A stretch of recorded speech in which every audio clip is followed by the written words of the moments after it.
Hi everyone, today I'm going to tell you a beautiful short story from Brihadaranyaka Upanishad, and this is about sage Yajnavalkya and his wife Maitreyi. Well, Yajnavalkya was a great Rishi and he was famous for his spiritual wisdom and power. He was the son of Devarata. He had two wives, Katyayini and Maitreyi.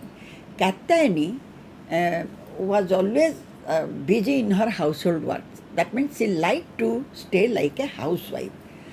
And Maitreyi, she liked to sit near her husband and hear him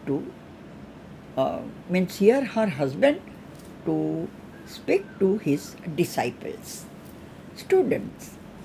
And even Maitreyi sometimes she was participating with the discussion.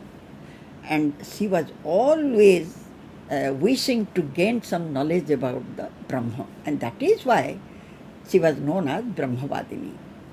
So, towards the end of his life, phase of life, Yajnavalkya decided to give up everything and to lead a life of a forest recluse. So he called Maitreyi and said, "Oh Maitreyi, if you want, say I want to give up everything and go to forest. Now if you want, I will arrange the provisions for you and for Katyayini separately." Then immediately Maitreyi asked, "Oh Lord, if he will, if the possessions fill the entire earth, am I going to get the immortality out of that?" And Yajnavalkya said, "Oh dear, it's not possible.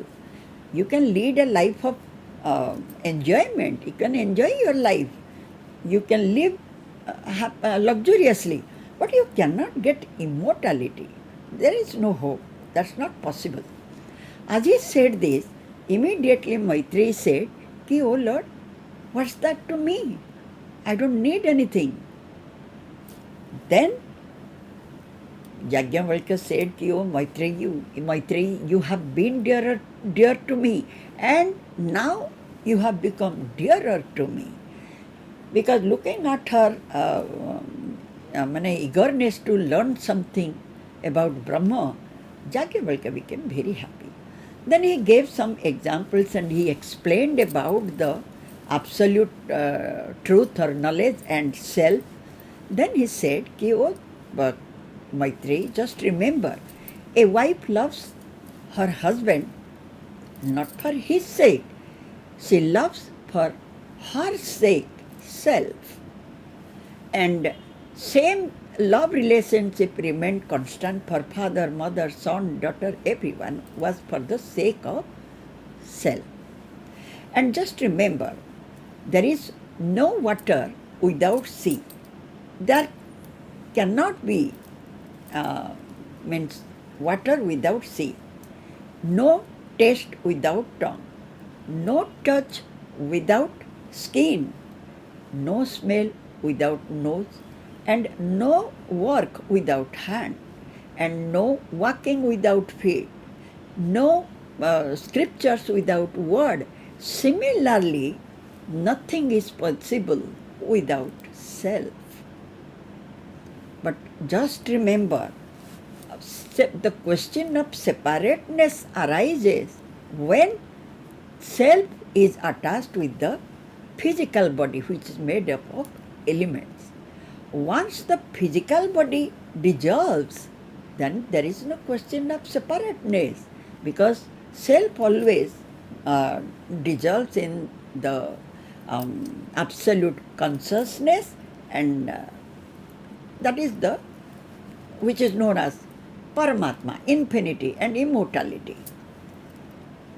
As he said this, immediately Maitreyi asked, "Oh Lord, I am confused. What do you say about this separateness?" Then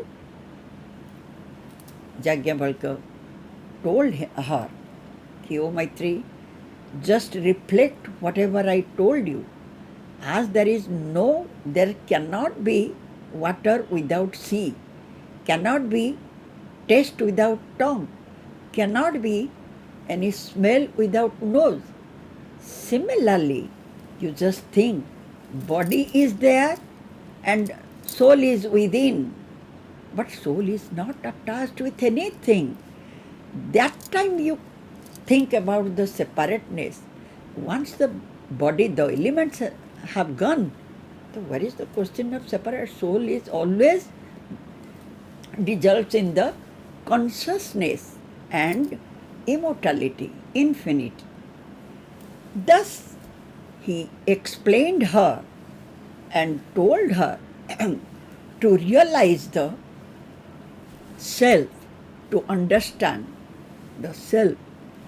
Then she could gain the proper knowledge. However, Yajnavalkya helped her to learn more and more, and Maitreyi was very much interested to gain that knowledge. And truly, she became a very, very learned woman. Well, this much is for today. Once again, I will meet you with some other story some other day. By the way, Maitreyi was extremely famous lady at that time, now also, and she was a very, very learned fellow. If you have time, please visit my site theogalpa.com. Thank you so much. Thank you.